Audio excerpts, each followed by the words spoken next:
Welcome students. In today's class, we are going to discuss about Kirchhoff's laws and its application, the meter bridge. Kirchhoff gave two laws to determine the current, resistance and potential difference in a complex circuit. His laws can be applied in a single loop for the voltage law or the loop rule and at any junction of that complex network, which is known as current law or the junction rule. The first law is the law of currents or the junction rule.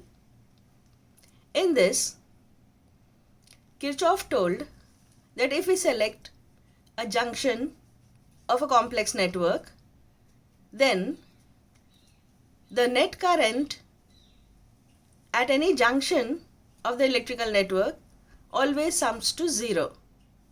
Here, I am choosing a junction where there are 5 currents meeting. As you can see, these are the two currents. They are incoming to the junction O. Currents are I1 and I4.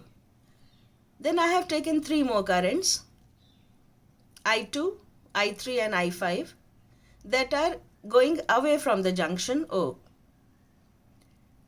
The term algebraic sum tells that by the sign convention, we select the incoming currents to be positive, which are shown by the green lines, and the outgoing currents are negative, which are shown by the red lines. Applying the Kirchhoff's junction rule, we conclude that I1 minus I2 minus I3 plus I4 minus I5 equals to 0. The sign conventions that we follow here to consider the sign are the incoming currents towards the junction are taken positive and those outgoing are considered to be negative. Also, we understand that this law is based on the law of conservation of charge. Here, we understand that when the circuit was not on, the net current at this junction O was 0. There were no charges accumulated at that point. Now, when the circuit is on, then by law of conservation of charge, the net charge at this junction O should again be 0. Thus, the law of conservation of charge. So as you can see in the note, the charges cannot accumulate at a junction. The number of charges that arrive at a junction in a given time must leave in the same time. This is in accordance with law of conservation of charge. Now the junction rule. This is how we realize the next law, which we call as law of voltages or loop rule. Here we take a loop of the whole complex network, and in that loop, whatever elements are connected, we try to understand the potential drop across each element and either moving clockwise or anti-clockwise in that loop, we write the algebraic sum of all the potential drops. The law states the algebraic sum of all the potential drops and EMFs along any closed path in an electric network is always 0. Here, as you can see, I have drawn 2 batteries, 3 resistors, and I have chosen a part of a complex network. There are branches of this network which is not shown. By the arrow marks, we are representing the currents flowing through different branches. The EMFs of the two cells are E1 and E2.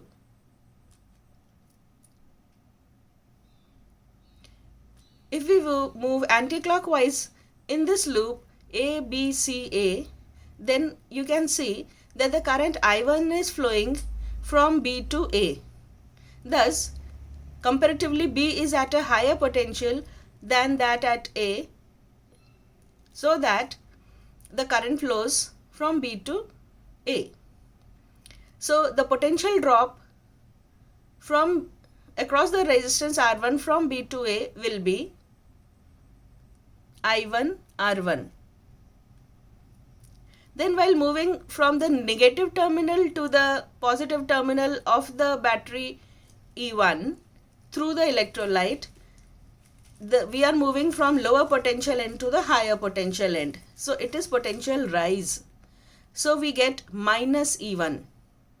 And when we move from A to C, again we see A is at a higher potential than C, and so the current I1 plus I2 flows through R2. So in that upper loop A, C, B, A, we realize that minus E1 plus I1 R1 plus I1 plus I2 whole into R2 equal to 0.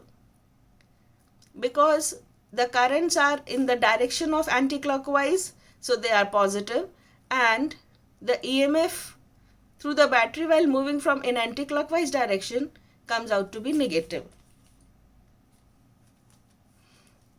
Similarly, we can apply the loop rule in the second loop A, C, D, A. Here we are again moving anticlockwise, so A, D, C, A, and we realize that the EMF across the cell E2 falls when we move from positive to negative, so we take plus E2. Then talking of current I2 across R3, we are moving against the direction, so we are getting minus I2 R3. And when we move from C to A, again we are moving against the current I1 plus I2, so we get minus I1 plus I2 whole into R2. Thus, taking the algebraic sum of all these potential drops in this loop, we get minus I1 plus I2 R2 minus I2 R3 plus E2 equal to 0. Here we have chosen the sign conventions that the EMF is taken positive when we traverse from positive to negative terminal of the cell through the electrolyte, and it is considered negative when we traverse from negative to positive terminal of the cell through the electrolyte. Also, the potential falls along the direction of the current in a circuit, and it rises along the direction opposite to the current path. In this way, the two loop equations are written, and solving these two equations, we can interpret the current, the resistance of a circuit. The potential fall is taken positive, and the rise of potential across any element is considered to be negative. We should remember that we can move either clockwise or anti-clockwise in any of the loops. The result will not get at all affected. Now students, we discuss its application, the Wheatstone's bridge. Wheatstone is a scientist who made a combination of 4 resistors in the form of a quadrilateral, and across one diagonal is connected a galvanometer, and across the other diagonal a battery with the help of a key is connected, forming a bridge. Thus, this type of a circuit is called Wheatstone's bridge. Here, the 4 resistors are P, Q, R and S, and across the diagonal BD, a galvanometer is connected whose resistance is capital G. Across the other diagonal AC, there is a battery E connected. When the circuit is on, the current starts to flow. When the current reaches from battery to point A, the junction A, it gets 2 paths to move. If I1 is the current flowing through P1, then the current through R by the junction rule at A is I minus I1. The outgoing currents I1 and I2 will sum to I. So I2 will be I minus I1. So instead of writing I2 across the resistor R, we have written the current to be I minus I1. Further, when current I1 reaches the junction B, again it gets 2 paths to move through. So it gets divided. Across the galvanometer, the current is denoted by Ig, and the remaining current I1 minus Ig passes through the resistor Q. The current I minus I1 when reaches D, the current Ig adds to it, and the net current through S is I minus I1 plus Ig, which when reaches junction C, the two currents I minus I1 plus Ig and I1 minus Ig add up together to form the net current I. In this way, the circuit is complete.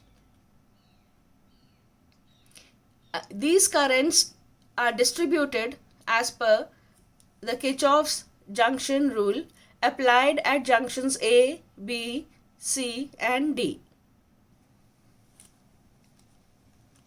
Now, we apply the loop rule in the two loops ABDA and BCDB. For ABDA, applying the loop rule, we get minus I1P minus IGG plus I minus I1R is equal to 0. Here we have selected the anti-clockwise direction to proceed.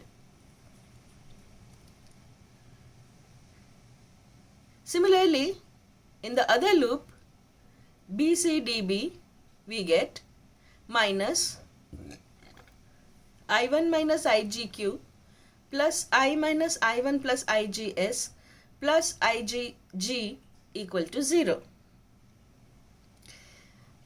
According to Wheatstone bridge principle, if the bridge is balanced, that is, if no current flows through the galvanometer, which means if Ig is 0, then the bridge is said to be balanced. And in the balanced position, the ratio of resistances of the adjacent arms is always equal. That is, P by Q equal to R by S or P by R equal to Q by S. To verify this principle of Wheatstone's bridge when it is balanced, we have the condition that Ig should be equal to 0.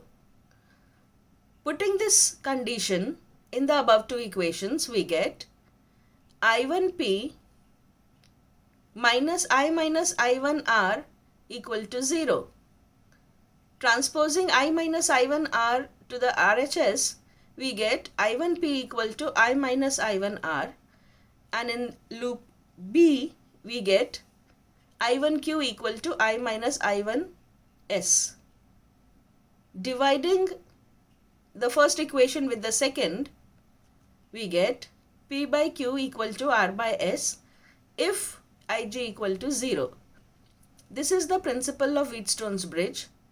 Thus, by applying Kirchhoff's loop rule and the junction rule in this given network called Wheatstone's bridge, we realize that in balanced position, that is when Ig is 0, the ratio of resistances of the adjacent arms are equal. Thus, P by Q equal to R by S. The principle of Wheatstone's bridge is realized in the device called meter bridge.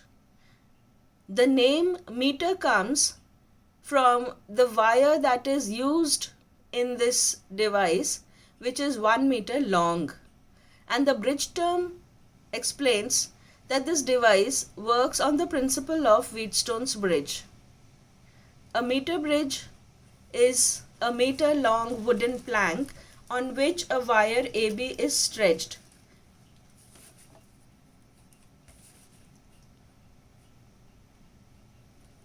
Then these two ends of the wire A, with the help of a metal thick sheet, is connected to a key. Similarly, B is connected to another key. Then there are two gaps. This is called left gap. This is called right gap. On this right gap, again we have 3 keys. In the left gap, we connect a known resistance in the form of resistance box. We call it R. And on the right gap, we connect an unknown resistance wire of, let be, resistance X. This is unknown and we have to determine this unknown resistance X. Across the diagonal AB, we have connected the battery E and a key, and the other diagonal will be from this point to any point of the wire, which is a variable point. We connect a galvanometer across the other diagonal with the help of a jockey. So now you can see this is a form of a quadrilateral which is not directly visible.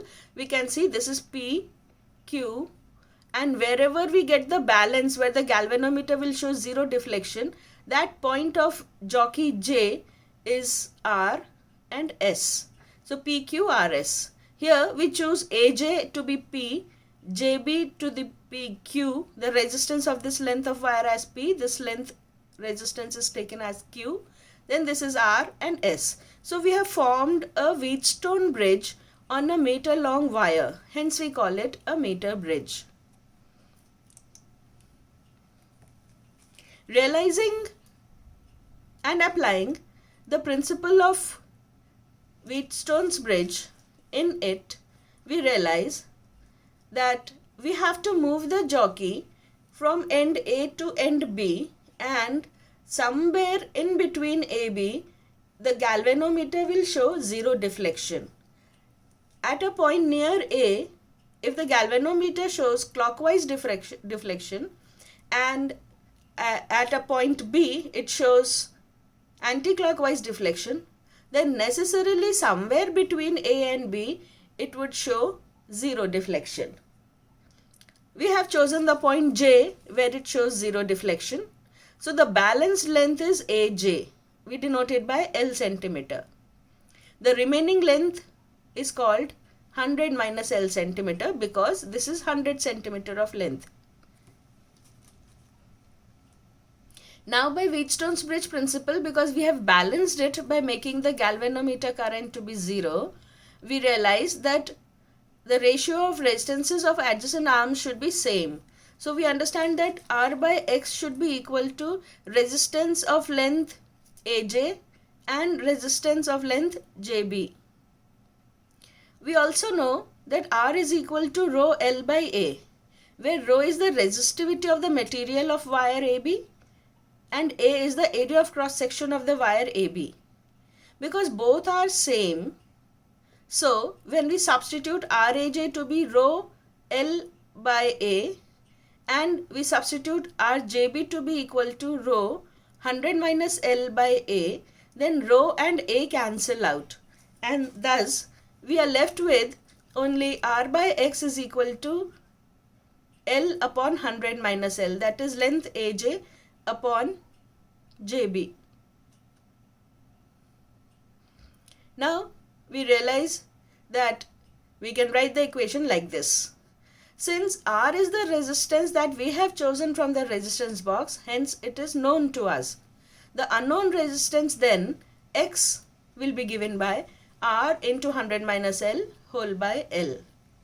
So this is the formula which we use to find the unknown resistance using a meter bridge, which works on the principle of Wheatstone's bridge. Thank you, students.